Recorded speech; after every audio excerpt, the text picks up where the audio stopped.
Investigators are trying to find out what brought down a U.S. cargo plane there. The rare 747 crash is getting worldwide attention because it was caught on video, and it's very disturbing to see. Barbara Starr joins us now from the Pentagon with more details about this video. Barbara, it's hard to watch because you know what's going to happen and you know people have lost their lives. It's just dreadful, Hala. There's no way around it. 7 Americans having lost their lives, the entire crew in this horrific crash. And first and foremost, always condolences to their families. But it's a 747, and, you know, millions of people probably have flown this plane around the world in a civilian passenger capacity. So there's a lot of questions about what really happened here. The U.S. National Transportation Safety Board now investigating along with Afghan authorities. They don't know, was it weather? It was a cargo plane. It was carrying very heavy cargo. Did the cargo shift? Did it come untied? We've talked to officials to be very clear.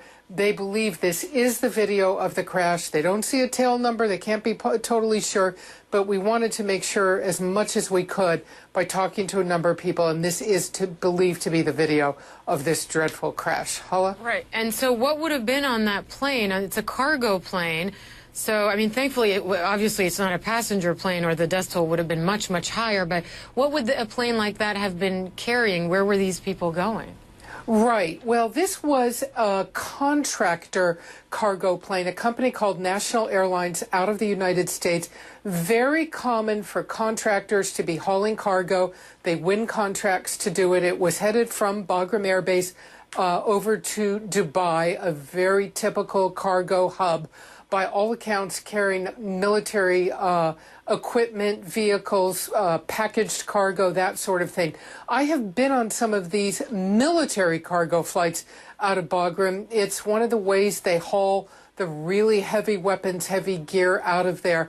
But, you know, it's a very precise engineering operation, really, to tie this stuff down inside the plane. It's very precise. So a lot of questions about maybe, and no one knows, maybe somehow the cargo shifted and that contributed to this catastrophe.